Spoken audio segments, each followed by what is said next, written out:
Hello friends, माँ Saraswati classes के YouTube channel पर मैं शिवांश द्विवेदी आप सभी का स्वागत करता हूँ। इलेक्ट्रॉनिक्स मैकेनिक्स टेक्नीशियन एग्ज़ाम के क्रैश कोर्स की आज ये 21 नंबर की क्लास है। और ये जो क्रैश कोर्स है DMRC, ISRO, DRDO, railway, metro, technician, जितने भी टाइप के आपके एग्ज़ाम हैं उन सभी एग्ज़ाम के लिए है। और इस आज की क्लास में हम वेब शेपिंग सर्किट के बारे में पढ़ेंगे। इसका मतलब ये है कि जो वेव फॉर्म होती है उसको शेप करना होता है, उसको एक आकार देना होता है। और इसके लिए कुछ सर्किट का उपयोग किया जाता है, चाहे उस वेव फॉर्म को बीच से क्लिप करना हो या फिर उस वेव फॉर्म को शिफ्ट करना हो। तो इसके लिए हम दो सर्किट का यूज़ करते हैं, एक क्लिपर सर्किट होता है, एक क्लैम्पर सर्किट होता है। तो आज इन्हीं को हम डिटेल में पढ़ेंगे, साथ ही साथ आपको इस वीडियो में ये भी बताएंगे कि किस प्रकार के क्वेश्चन आपके एग्जाम में पूछे जाते हैं।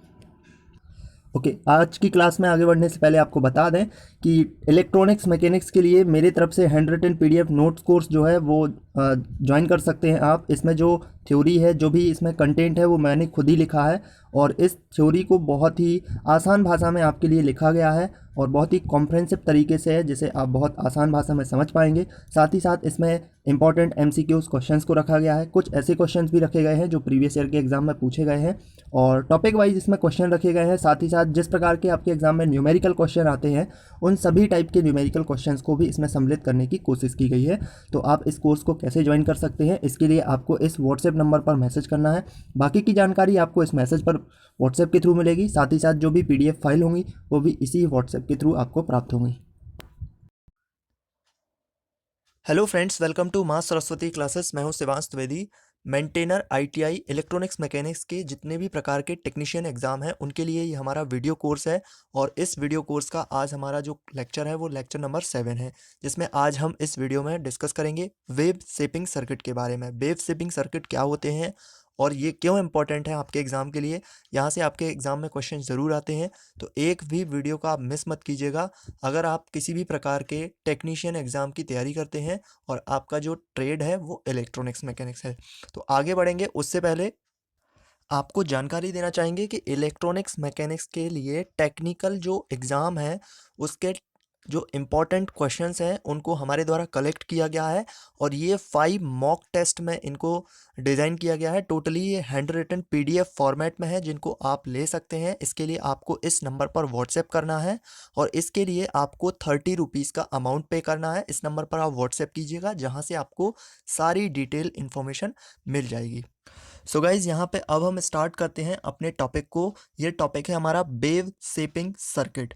ये वेव शेपिंग सर्किट हम क्यों पढ़ रहे हैं, तो यहाँ पे आपको बता दें कि इससे पहले हमने पीएन जंक्शन डायोड के बारे में पढ़ा, उसके बाद रेक्टिफायर के बारे में पढ़ा, और इसके बाद हम पढ़ेंगे वेव शेपिंग सर्किट को, क्योंकि इसका जो फंक्शन है वो लगभग डायोड से मिलता जुलता है। और इसको हम क्लिपर और क्लैम्पर भी कहते हैं नॉर्मली लैंग्वेज में। तो यहाँ से आपके क्वेश्चन जो है एग्जाम में ज़रूर आते हैं, प्रीवियस ईयर में क्वेश्चन में भी आए हैं, तो इसको आप बिल्कुल भी मिस मत कीजिएगा। वेव शेपिंग सर्किट क्या होते हैं? ऐसे सर्किट होते हैं जो कि इनपुट सिग्नल्स को अपनी आवश्यकता के अनुसार उनको चेंज करते हैं और आउटपुट टर्मिनल पर हमें उसका चेंज सिग्नल प्राप्त होता है। इसी को हम वेव शेपिंग सर्किट कहते हैं। जैसे कि आप नाम से ही समझ सकते हैं कि ये शेप कर रहा है सर्किट को, यानी कि उसको चेंज कर रहा है। और ये हमें हमारी ज़रूरत के अनुसार जिस प्रकार का हमें सिग्नल चाहिए उस प्रकार का सिग्नल आउटपुट के टर्मिनल पर प्रदान करता है। जो वेव शेपिंग सर्किट होते हैं ये 2 टाइप्स हैं इनके, 2 टाइप के होते हैं। एक होता है क्लिपर सर्किट और एक होता है क्लैंपिंग सर्किट। क्लिपर सर्किट जो होते हैं उनके भी अलग अलग टाइप होते हैं। अगर इनके सर्किट डिजाइन पर हम बात करें क्लिपर सर्किट की, तो ये 2 टाइप के होंगे। एक कहलाएगा सीरीज क्लिपर और एक कहलाएगा शंट क्लिपर। सीरीज क्लिपर और शंट क्लिपर जो है इसका जो डिजाइन है, जिसमें जिस प्रकार के जो एलिमेंट यूज किए गए हैं, हमने जिस प्रकार के इलेक्ट्रॉनिक्स एलिमेंट, उस पर ये आधारित है। इसके बाद इसकी वर्किंग स्टेटस, यानी कि ये किस प्रकार का काम कर रहा है, उसके आधार पर बात की जाए तो ये 2 प्रकार का होता है। एक होगा आपका पॉजिटिव क्लिपर और एक होगा आपका नेगेटिव क्लिपर। आगे इसके बारे में हम डिटेल से पढ़ेंगे। अगर दूसरी तरफ क्लैंपिंग सर्किट की बात करें तो ये 3 टाइप के होते हैं। पॉजिटिव क्लैंपर, नेगेटिव क्लैंपर और एक होता है आपका वाइस्ड क्लैंपर। इनके नाम आप अच्छे से याद रखें, यहाँ से डेफिनेटली क्वेश्चन आता है। प्रीवियस ईयर का मैंने एक एग्जाम देखा था, उसमें भी क्वेश्चन था, उसमें ये पूछा गया था कि इनमें से कौन सा क्लैंपिंग सर्किट नहीं है, और वहाँ पे इन तीनों को ऑप्शन में दिया था और एक अलग से कोई और ऑप्शन दिया हुआ था। तो ये बिल्कुल आपको जितनी चीज़ें यहाँ पे लिखी हुई हैं उनको नोट करते जाइएगा, उनके नोट्स बनाते जाइएगा, और बहुत सारी ऐसी चीज़ें होती हैं जो मैं यहाँ पे नोट नहीं करता, तो वो आप जो है उनको भी नोट करते जाइएगा, क्योंकि वहाँ से जितने भी तरीके से मैं फैक्ट आपको बता रहा हूँ वो एक में अपने आप में क्वेश्चन है, तो उनको भी आप अच्छे से नोट करिएगा। चलिए अब हम बात करते हैं अपने क्लिपर सर्किट के बारे में। क्लिपर सर्किट क्या होते हैं? ऐसे सर्किट होते हैं जो कि वेव फॉर्म को शेपिंग करके जो वेव फॉर्म मिल रहा है हमें आउटपुट पर, उसमें से कुछ पार्ट को हटा देते हैं, यानी कि उसको क्लिप कर देते हैं। जैसे कि इसके नाम से ही पता चल रहा है, क्लिप का मतलब होता है किसी भी चीज़ को हटा देना। तो यहाँ पे जो हमें आउटपुट में जो सिग्नल मिल रहा है उसकी जो वेव फॉर्म होगी उसके कुछ पार्ट को हटा दिया जाएगा। अब हम इस पार्ट को क्यों हटा रहे हैं? क्योंकि वो पार्ट हमारा इम्पॉर्टेंट नहीं है, वो हमें आउटपुट में चाहिए नहीं, तो इसीलिए हम उस पार्ट को हटा रहे हैं और उसको हटाने के लिए क्लिपर सर्किट का यूज़ कर रहे हैं। इसका यूज़ कहाँ-कहाँ पर होता है क्लिपर सर्किट का? तो ये सारे पॉइंट याद रखना, यहाँ से बिल्कुल क्वेश्चन आते हैं, प्रीवियस ईयर में भी यहाँ से क्वेश्चन आए हैं, तो आप इसको मिस मत करना, बिल्कुल अच्छे से नोट कर लेना। इनका यूज़ कहाँ पर होता है? हम क्लिपर सर्किट की बात कर रहे हैं, तो वेव फॉर्म का आकार चेंज करने में। सबसे पहले ये तो इसकी परिभाषा में ही मैंने आपको डेफिनेशन में बता दिया कि ये इसके जो शेप है उसको चेंज कर देता है। दूसरा, इसका जो सर्किट है उसका ट्रांजिएंट होता है, उसकी सेफ्टी को बनाए रखने के लिए इसका क्लिपर का यूज़ हो रहा है। और टीवी रिसीवर जो होता है ना, उसका जो सिंक्रोनाइज सिग्नल होता है ना, उसके कंपोजिट सिग्नल को अलग करने के लिए, जैसे हम टीवी से ना अपने सिग्नल को भेज रहे हैं तो उसमें ओरिजिनल सिग्नल के साथ साथ उसमें कैरियर सिग्नल भी होता है, तो इस कैरियर सिग्नल को ही हटाना है, क्योंकि जो हमारा सिग्नल है ना काम का, वो तो हमारा ओरिजिनल सिग्नल है। अब हमें इस कैरियर सिग्नल को हटाना है, तो इसी सिंक्रोनाइज सिग्नल से जो कंपोजिट सिग्नल हटाते हैं ना, तो उसी जगह पर हम क्लिपर सर्किट का यूज़ करते हैं। फिर होता है इसका एक जगह और यूज़, वो होता है ट्रांसमीटर में प्रोसेसिंग के लिए।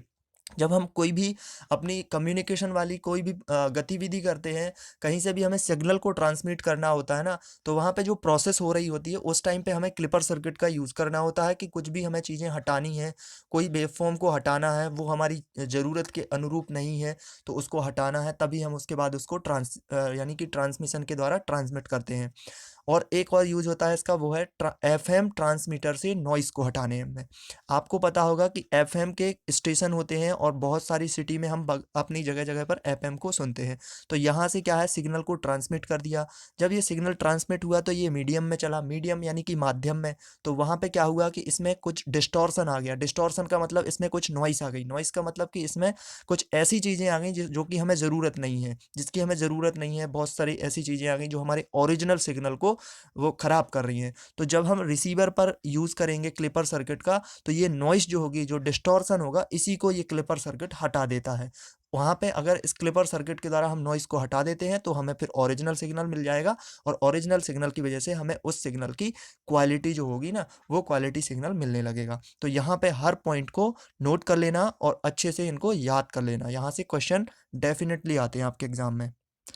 अब क्लिपर सर्किट जो होते हैं ना, वो वर्किंग अगर स्टेटस पे बात करें तो ये 2 टाइप के होते हैं, मैंने आपको स्टार्टिंग में ही बताया था।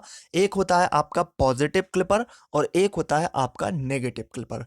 पॉजिटिव क्लिपर क्या होता है, जैसे हमारी कोई वेवफॉर्म है, ये आप यहाँ पे देख सकते हैं, ये एसी की वेवफॉर्म है।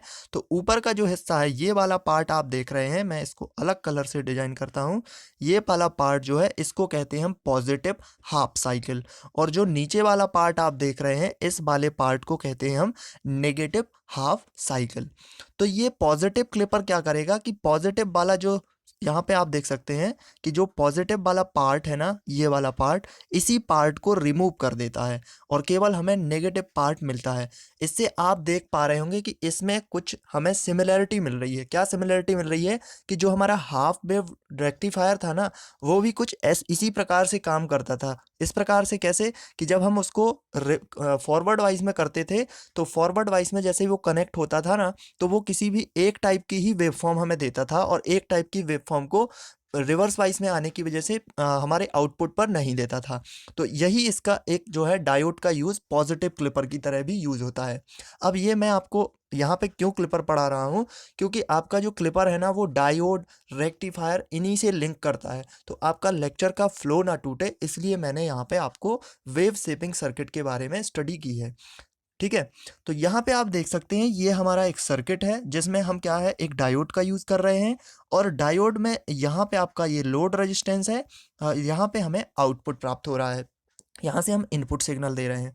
ये सर्किट भी बिल्कुल अच्छे से याद करना, क्योंकि सर्किट भी कई बार क्वेश्चन एग्जाम में ज्यों के त्यों पूछ लिए जाते हैं। आपको ये सर्किट दे दिया और फिर वहाँ पे पूछा कि बताइए ये सर्किट कौन सा है, तो आपको वहाँ पे पहचानना होगा कि ये सर्किट क्या है। ठीक है, अब इसका फंक्शन समझ लेते हैं एक बार। जब यहाँ से आपकी ये एसी वेवफॉर्म है, और एसी वेवफॉर्म में मैंने आपको बताया कि इसमें 2 पार्ट होते हैं। ये पूरी की पूरी एक कंप्लीट वेवफॉर्म हो गई, और यहाँ से आप देख सकते हैं इतने पार्ट को हम पॉजिटिव हाफ साइकिल कहते हैं, और इस वाले पार्ट को हम नेगेटिव हाफ साइकिल कहते हैं। तो यहाँ पे देखिए आपकी, जैसे कि ये पॉजिटिव हाफ साइकिल जैसे ही आती है, तो ये डायोड जो हमारा लगा है ना, इसकी आपको डायरेक्शन बहुत अच्छे से ध्यान रखनी है। ये डायोड जो है ना, ये इस तरीके से यहाँ पे पॉजिटिव वाले में यूज़ कर रहे हैं। अच्छा, हम पॉजिटिव को कैसे याद रखेंगे? पॉजिटिव जो क्लिपर होगा ना, वो पॉजिटिव वेव फॉर्म को ही हटाएगा। तो यहाँ पे इस तरीके से कंफ्यूज मत होना, पॉजिटिव का मतलब है कि वो पॉजिटिव वाले को ही हटा रहा है। ठीक है, यहाँ पे जैसे ही हमारा इनपुट सिग्नल गया, एसी का इनपुट सिग्नल गया, तो फर्स्ट हाफ साइकिल हमारी यूज़ हुई। तो यहाँ पे आ गया पॉजिटिव, यहाँ पे आ गया नेगेटिव। पॉजिटिव आया तो इस वाले टर्मिनल पर पॉजिटिव आ गया, और इस वाले यानी कि इस टर्मिनल पर नेगेटिव आ गया। तो इस तरीके से आप डायोड को देख रहे हैं। तो ये डायोड एक किस तरीके की वाइसिंग में आ गया, ये आ गया आपके रिवर्स वाइसिंग में। और रिवर्स वाइसिंग में आएगा तो फिर आपका डायोड जो है काम नहीं करेगा, यानी कि एक ऑफ स्विच की तरह काम करेगा, स्विच की तरह ऑफ की तरह काम करेगा। यहाँ पे आप कहेंगे कि नहीं, डायोड तो रिवर्स वाइस में भी काम करता है, जब हम इसमें जो है करंट देते हैं तो इसका जो ब्रेकडाउन होता है तब काम करता है। नहीं, ऐसा नहीं होता है। क्या होता है कि डायोड की पीआईवी रेटिंग होती है। पीआईवी रेटिंग का मतलब होता है peak inverse value. Peak inverse value वही वैल्यू होती है कि अगर डायोड रिवर्स वाइस में कनेक्ट है तो इसकी वैल्यू इतनी होनी चाहिए कि ये ब्रेक डाउन ना कर जाए। अगर ब्रेक डाउन कर गया तो फिर वो हमारे सर्किट में यूजफुल ही नहीं रहेगा। अगर ब्रेक डाउन हमें करवाना ही है तो उसके लिए हमने अलग डायोड को डिज़ाइन किया था, जैसे कि आपके मैंने जो डायोड वाला चैप्टर करवाया था उसमें बताया था आपको कि आपका ये डायोड था, शॉटकी डायोड था, फिर टनल डायोड था। ये सारे के सारे हमारे रिवर्स वाइज में काम करते हैं। मैंने उसके बारे में आपको बताया है, तो आप प्रीवियस वीडियो को ज़रूर देख लेना, सारी चीज़ें आपकी क्लियर हो जाएंगी। चलिए टॉपिक पर आते हैं। यहाँ से जैसे ही हमने इसको इस तरीके से फर्स्ट हाफ साइकिल को दिया, तो ये डायोड हमारा रिवर्स वाइज में आया, और रिवर्स वाइज में आया तो ये आपको बताया कि पहले ये वाली साइकिल दी थी हमने। रिवर्स वाइज में आने की वजह से ये ऑफ हो जाएगा, ऑफ होने की वजह से आउटपुट पर हमें कुछ भी नहीं मिलेगा, और कुछ भी नहीं मिलेगा तो ये हमारा यहाँ पे जो है स्पेस है वो हमारी आउटपुट वेव फॉर्म है, ये वाली आउटपुट वेव फॉर्म है, यहाँ पे हमें कुछ भी नहीं मिला।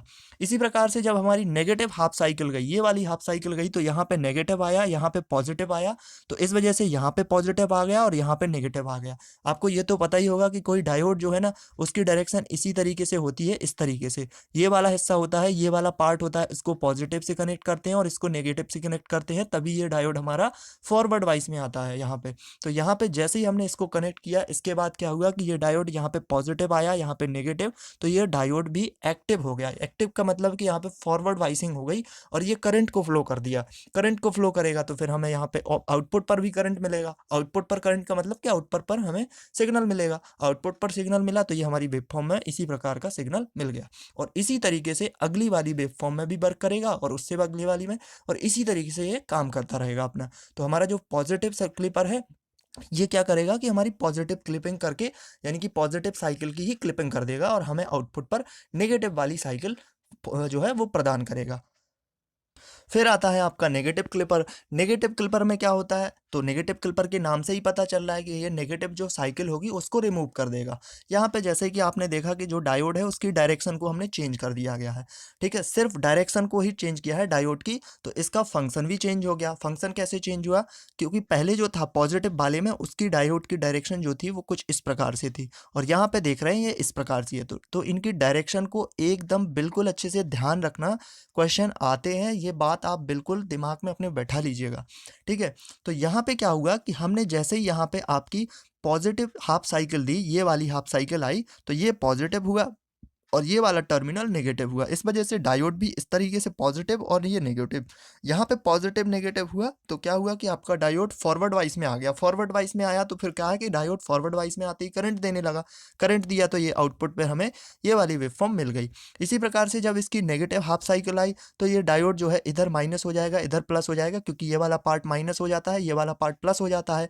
तो ये डायोड रिवर्स वाइस में आया, रिवर्स वाइस में आया तो हमें आउटपुट पर कुछ भी नहीं मिला। कुछ भी नहीं मिला तो ये स्पेस खाली हो गया। स्पेस खाली होने का मतलब है कि ये वाला पार्ट जो है ये नेगेटिव पार्ट है। आपको पता ही होगा कि जो कोई चीज़ होती है, यानी कि जो हमारा एक्सेस होता है ना, वो ये वाला पार्ट पॉजिटिव कहलाता है, ये नेगेटिव कहलाता है। ठीक है, तो यहाँ पे ये स्पेस खाली मिलेगा। खाली मिलने का मतलब है कि यहाँ से इसने नेगेटिव साइकिल को क्लिप कर दिया, नेगेटिव साइकिल को हटा दिया। बस इन्हीं सब चीज़ों का हम यूज़ अपने उस तरीके से करते हैं जो मैंने अभी आपको इसका यूज़ भी बताया हुआ है। इसके बाद आता है हमारा क्लैंपिंग सर्किट।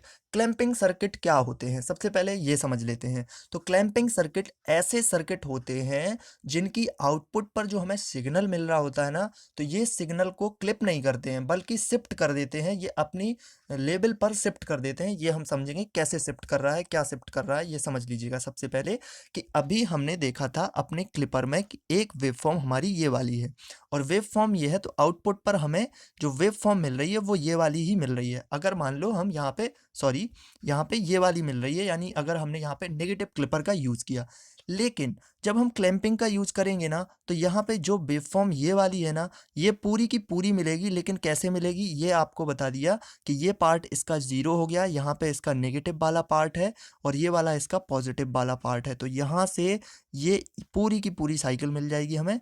और ये हो गया, इसका मतलब ये है कि ये पूरा का पूरा जो साइकिल है ना, वो पॉजिटिव पार्ट में जो है शिफ्ट हो गया। पॉजिटिव पार्ट का मतलब है कि ये ऊपर ही शिफ्ट हो गया, नेगेटिव वाले हिस्से में कुछ भी नहीं आया। इसका मतलब क्या हुआ, इसका मतलब ये हुआ कि जो पार्ट हमारा वहाँ पे बेकार जा रहा था ना, सिग्नल जो बेकार जा रहा था ना, वो सिग्नल भी हमें यहाँ पे मिलने लगा और उसका भी हम यूज़ करने लगे। अब आप सोचेंगे कि अगर ये क्लैंपिंग सर्किट इतना अच्छा है तो फिर हम क्लिपर ही क्यों यूज़ कर रहे थे। वो तो हमारा सिग्नल भी ब्रेक कर रहा था, यानी कि उस सिग्नल को हटा रहा था और हमें आउटपुट पर उसकी इफ़िशियंसी भी अच्छी नहीं मिल रही होगी।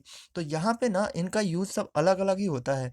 जैसे इसका यूज़ की बात करें तो इनका यूज़ जो है ना, एनालॉग फ्रिक्वेंसी मीटर और डिवाइडर में किया जाता है, तो ये नाम याद रखिएगा। दूसरी चीज़, यहाँ पे टीवी रिसीवर को डीसी सिग्नल को रीस्टोर करने में किया जाता है। तीसरी चीज़ जो है रडार सिग्नल प्रोसेसिंग में करते हैं। जब रडार सिग्नल को प्रोसेस किया जाता है उस टाइम पे क्लैंपिंग सर्किट का यूज़ करते हैं। और चौथा यहाँ पे यूज़ है लॉजिकल, जो इंटरफेसिंग सर्किट होते हैं ना, लॉजिक गेट वगैरह होते हैं आपके, तो वो लॉजिकल इंटरफेसिंग सर्किट में जीरो क्रॉसिंग सिग्नल को बचाने के लिए भी इनका यूज़ करते हैं। अब आपके मन में आ रहा होगा कि जो क्लिपर है उसका यूज़ हम क्यों कर रहे हैं, जबकि क्लैंपिंग सर्किट तो और भी बेहतर है, ये तो हमारे सिग्नल को भी डैमेज नहीं करता बल्कि हमें सिग्नल को भी देता है। तो यहाँ पे एक एग्जांपल से समझिए। मान लीजिएगा मेरा ये एफएम का एक ट्रांसमीटर है, यहाँ से मैंने एफएम सिग्नल को ट्रांसमिट किया, ट्रांसमिट करके ये माध्यम में गया, मीडियम में गए सिग्नल, और यहाँ पे हमारे सिटी में कहीं पर भी ये छोटे छोटे जो एफएम के रिसीवर है, यहाँ पे ये सिग्नल मिलने लगे। तो यहाँ पे मैंने बताया कि जब भी कोई सिग्नल हमारा किसी भी मीडियम में वो ट्रेवल करता है ना, तो वहाँ पे नॉइसिंग आ जाती है। नॉइसिंग क्यों आ जाती है, उसके बहुत सारे रीज़न है, मैं आपको जब टॉपिक कवर कराऊंगा तब बताऊंगा। तो यहाँ पे नॉइसिंग आने की वजह से जो है ना, वो सिग्नल हमें ओरिजिनल अच्छा सिग्नल नहीं मिलता है, उसमें आपने देखा होगा बहुत खिर खिर की आवाज़ आने लगती है। तो इसी प्रकार से अब यहाँ पे क्या करेंगे, अगर हम क्लिपर का यूज़ करते हैं तो वो उस नॉइस को ही हटा देगा, पूरी नॉइस हटा देगा। लेकिन क्लिपिंग को यूज़ करेंगे तो वो क्या करता है, सिग्नल शिफ्ट करता है, सिर्फ ऊपर इसने शिफ्ट कर दिया, तो इसका मतलब है कि इसने ओरिजिनल सिग्नल तो दिया ही दिया, साथ में इसने नॉइस भी दे दी। अब नॉइस हमें चाहिए ही नहीं थी, जबकि हमें यहाँ पे अपने जो एफएम का रिसीवर है उसमें हमें ओरिजिनल सिग्नल चाहिए, एकदम क्लियर वॉइस क्वालिटी वाला सिग्नल चाहिए, और यहाँ पे हमें क्लैंपिंग में ये भी मिल गया। तो इनके यूज़ के आधार पर हम इनको अलग अलग तरीके से यूज़ करते हैं। कहीं पर क्लैंपिंग ज़्यादा अच्छा होता है तो वहाँ पे क्लैंपिंग यूज़ कर लिया जाता है, जैसे कि इनका यूज़ यहाँ लिख दिया है। कहीं पे क्लिपर होता है तो वहाँ पे हम क्लिपर का यूज़ कर लेते हैं। तो यहाँ पे इस तरीके से हमने सारी चीज़ों को लिख लिया है। तो आप भी इनको वीडियो को पॉज करके नोट डाउन कर लीजिएगा। अब मैंने आपको बताया था कि हमारा जो क्लैंपिंग सर्किट होता है वो 3 टाइप का होता है। एक पॉजिटिव होता है, एक नेगेटिव होता है, एक वॉइसिंग होता है। तो यहाँ पे हम पॉजिटिव और नेगेटिव को पढ़ेंगे। वॉइसिंग के बारे में आपको नहीं पढ़ना, क्योंकि वो ट्रांजिस्टर का जो यूज़ किया जाता है तब वहाँ पे वॉइसिंग वाला यूज़ किया जाता है। तो वॉइसिंग आपके सब्जेक्ट में नहीं है, आप यानी कि आपके सिलेबस में नहीं है। पॉजिटिव क्लैंपिंग की बात करें तो यहाँ पे जो है इनपुट सिग्नल जो मिल रहा है ना हमें, जो इनपुट सिग्नल होता है ना, वो हमें क्या करता है कि आउटपुट पर जो वेवफॉर्म मिल रही है ना, उसके पॉजिटिव वाले वाले एक्सिस पर शिफ्ट कर देता है, यानी कि पॉजिटिव अक्ष पर शिफ्ट कर देता है। आपको पता है जो हमारी अक्ष होती है ना, वो कुछ इस प्रकार से होती हैं। आपको यहाँ पे पॉजिटिव पार्ट होता है, यहाँ पे नेगेटिव पार्ट होता है। तो ये पॉजिटिव वाले सिग्नल को, पहले हमारा सिग्नल क्या होता है, ऐसा होता है, यानी यहाँ पे नेगेटिव पार्ट में भी सिग्नल आ रहा होता है। लेकिन जब क्लिपिंग कर दी जाती है तो ये सिर्फ और सिर्फ पूरा का पूरा सिग्नल पॉजिटिव वाले में आ जाता है और ये पूरा सिग्नल पॉजिटिव कहलाता है। तो आई होप आपको ये सारी चीज़ें समझ में आ गई होंगी। एक बार इसका हम जो वर्किंग है वो देख लेते हैं। वर्किंग क्या है, यहाँ पे जैसे ही इसकी पॉजिटिव हाफ साइकिल आई, ये वाली हाफ साइकिल आती है, तो ये पार्ट पॉजिटिव हो जाता है, ये नेगेटिव हो जाता है। ये पॉजिटिव होते ही यहाँ पे जो डायोड है वो नेगेटिव होगा और ये पॉजिटिव होगा। इसका मतलब क्या है कि डायोड जो है वो रिवर्स वाइस में आ गया। रिवर्स वाइस में आने का मतलब है डायोड काम नहीं करेगा, काम नहीं करेगा मतलब ऑफ करेगा, ऑफ हो जाएगा मतलब कि यहाँ पे ये करंट को फ्लो नहीं करेगा, नहीं फ्लो करेगा तो हमें लोड पे कुछ भी नहीं मिलेगा। जब इसकी नेगेटिव हाफ साइकिल आती है, ये वाली हाफ साइकिल आ रही है, तो क्या होगा कि ये यहाँ पे नेगेटिव हो जाएगा पार्ट, ये पॉजिटिव होगा। इसका मतलब यहाँ डायोड के पार्ट पर, इस वाले पार्ट पर पॉजिटिव आ जाएगा चार्ज, यहाँ पे नेगेटिव आ जाएगा। जिसकी वजह से क्या होगा, ये डायोड भी करंट को फ्लो करने लगेगा। डायोड करंट फ्लो करेगा तो यहाँ पे क्या होगा कि आपका जो कैपेसिटर लगा हुआ है, ये वाला कैपेसिटर, तो ये कैपेसिटर जो है वो चार्ज को स्टोर करने लगेगा। कैपेसिटर के बारे में मैंने आपको पहले बताया हुआ है कि कैपेसिटर का काम सिर्फ इतना है कि वो स्टोर करता है, वो भी किसको, चार्ज को, यानी कि आवेश को स्टोर करता है थोड़ी देर के लिए, क्योंकि हमें उसकी ज़रूरत होती है। यहाँ पे जब हम अपने कैपेसिटर के बारे में पढ़ेंगे ना, तब आपको डिटेल में सारी चीज़ें बताएंगे उसके बारे में। तो यहाँ पे सिर्फ आप इतना समझिएगा, ये कैपेसिटर क्या है, स्टोर कर लेगा अपने चार्ज को। फिर यहाँ होगा कि फिर यहाँ पे फिर से यहाँ पॉजिटिव आएगा, फिर से नेगेटिव आएगा, तो डायोड फिर से काम बंद कर देगा। काम बंद कर देगा तो जो चार्ज स्टोर यहाँ पे किया था ना हमने, वही चार्ज फ्लो होने लगता है, वही हमें RL लोड पर प्राप्त होने लगता है। इस वजह से हमें जो वेवफॉर्म पहले ऐसी वाली मिल रही होती है ना, जो कि पहले पॉजिटिव में भी आती है, आधी यहाँ पे नेगेटिव वाले पार्ट में भी आती है। फिर क्या होता है कि इसकी वजह से ये वाली वेवफॉर्म, पूरी की पूरी वेवफॉर्म पॉजिटिव टर्मिनल पर शिफ्ट हो गई है। पॉजिटिव टर्मिनल का शिफ्ट का मतलब है कि नेगेटिव पर कुछ भी नहीं आया, सिर्फ और सिर्फ पॉजिटिव में हमें ये वेवफॉर्म मिल गई। इसकी वजह से हमारा जो पार्ट क्लिपिंग की वजह से जो यहाँ पे डैमेज होता था, वो डैमेज नहीं हुआ और पूरा का पूरा पार्ट हमें मिल गया। तो ये काम था इसका पॉजिटिव वाले का। इसको आप याद कैसे रखेंगे, तो यहाँ पे पॉजिटिव क्लिपिंग लिखा है, तो पॉजिटिव क्लिपिंग का मतलब ये पॉजिटिव वाले एक्सिस पर इसको, हमारी जो वेव फॉर्म है आउटपुट वाली, उसको शिफ्ट कर रहा है। अब बात कर लेते हैं हम अपने नेगेटिव क्लैम्पर की। नेगेटिव क्लैम्पर में क्या होता है, इसका सिर्फ इतना ही काम है कि जैसे पॉजिटिव पॉजिटिव में करता था, उसी प्रकार से नेगेटिव नेगेटिव में करता है। यानी कि जो यहाँ पे आप देख पा रहे हैं कि ये इसका पॉजिटिव जो पार्ट है, ये वाला पार्ट, ये पूरा का पूरा खाली हो गया है, क्योंकि इसने जब क्लैम्प करी अपने सिग्नल को जो है ना वो क्लैम्प किया ना, तो इसकी वजह से ये नेगेटिव वाले हिस्से में पूरी की पूरी आउटपुट जो सिग्नल है वो हमें मिल गया। यहाँ पे देख लीजिएगा डायोड की जो कंडीशन है, वो यहाँ पे इसकी डायरेक्शन को चेंज कर दिया है। यानी कि पहले जो डायोड था वो इसका उल्टा लगा हुआ था और इसमें इस तरीके से लगा दिया, तो ये नेगेटिव क्लैम्पर कहलाने लगा। यहाँ पे हम जो कैपेसिटर है वो क्यों यूज़ कर रहे हैं, तो मैंने आपको पहले ही बताया कि ये चार्ज को स्टोर करेगा और जब हमारा डायोड रिवर्स वाइस में आएगा तब ये चार्ज को फ्लो करने लगेगा, यानी कि चार्ज को वापस देने लगेगा। जिसकी वजह से क्या होगा कि RL लोड पे हमें कुछ इस प्रकार की वेव फॉर्म प्राप्त होने लगेगी। इसका फंक्शन भी समझ लीजिएगा, जब ये यहाँ पे प्लस होगा, ये यहाँ पे माइनस होगा, इसकी हाफ वेव साइकिल जब आएगी तो ये प्लस हो जाता है, ये माइनस हो जाता है, इसका मतलब ये प्लस हो गया, ये माइनस हो गया। इसका मतलब ये हुआ कि डायोड जो है वो यहाँ पे आपका इस तरीके से काम करने लगा फॉरवर्ड वाइज में। फॉरवर्ड वाइज में काम करने का मतलब है ये करंट को फ्लो करने लगा। लेकिन जैसे ही यहाँ पे आपका हाफ नेगेटिव हाफ साइकिल आई, तो ये माइनस में हुआ, ये यहाँ पे ये पॉजिटिव हो गया, इसकी वजह से ये भी पॉजिटिव और ये भी माइनस हो गया, तो ये रिवर्स वाइस में आ गया। रिवर्स वाइस में आने की वजह से ये करंट फ्लो नहीं करेगा, करंट फ्लो नहीं करेगा तो जो कैपेसिटर है वो चार्ज हो जाएगा, और ये कैपेसिटर चार्ज होने के बाद जब फिर से ये डायोड रिवर्स वाइस में आएगा, तब अपने चार्ज को जो है वो यानी कि उस चार्ज को डिस्चार्ज करेगा, जिसकी वजह से हमें जो आउटपुट पे अपनी वेवफॉर्म मिलेगी ना, जो सिग्नल मिलेगा, वो कुछ इस तरीके का सिग्नल हमें प्राप्त होगा। सो फ्रेंड्स, ये कम्प्लीटली हमारा वेव शेपिंग सर्किट कंप्लीट होता है। यहाँ से आपके क्वेश्चन आते हैं, ज़रूर आते हैं एग्जाम में, तो आप बिल्कुल भी इसको इग्नोर मत कीजिएगा। इसके बाद हम आगे के अपने टॉपिक को स्टार्ट करने वाले हैं, जिसमें हम PNP ट्रांजिस्टर को पढ़ने वाले हैं, यानी कि जो भी ट्रांजिस्टर हैं PNP NPN और उसके बाद जो भी आते हैं उस तरीके से हम पढ़ने वाले हैं। तो अगर आप चैनल पर नए हैं तो ज़रूर सब्सक्राइब कर लेना और नोटिफिकेशन जो बेल आइकन है ना उसको प्रेस कर देना, वीडियो की नोटिफिकेशन आपको मिले। और अगर आपको हमारा प्रयास अच्छा लग रहा हो, आपको वीडियो पसंद आ रहा हो, हमारे जो आपको समझाने का तरीका है वो समझ में आ रहा हो, तो प्लीज़ इस वीडियो को लाइक ज़रूर करना, उससे हमें मोटिवेशन मिलता है। हम भी अपनी मेहनत को और अच्छे करने की कोशिश करते हैं। और इसको शेयर ज़रूर करना, क्योंकि जो बच्चे जो इस तरीके से भटक रहे हैं, जिनको नहीं मिल पा रहा है, उनकी हेल्प होगी। तो प्लीज़ इसको शेयर भी ज़रूर कर देना और सब्सक्राइब ज़रूर कर लेना चैनल को। और एक बात और फ्रेंड, इलेक्ट्रॉनिक्स मैकेनिक्स के लिए जो टेक्निकल क्वेश्चन है, इंपॉर्टेंट क्वेश्चंस को हमने कलेक्ट किया है। ये सिर्फ और सिर्फ इंपॉर्टेंट क्वेश्चन है, आपके एग्जाम में इनकी आने की बहुत संभावना रहती है। तो ये 5 मॉक टेस्ट के तौर पे हमने इनको कलेक्ट किया है, हैंड रिटन PDF फॉर्मेट में है, जिसके लिए आप इस व्हाट्सएप नंबर पर व्हाट्सएप कर सकते हैं। इसके लिए आपको ओनली 30 रुपीज़ जो अमाउंट है वो पे करना होगा, और यहाँ पे आपकी सारी डिटेल आपको इन्फॉर्मेशन मिल जाएगी। So friend, thank you for watching.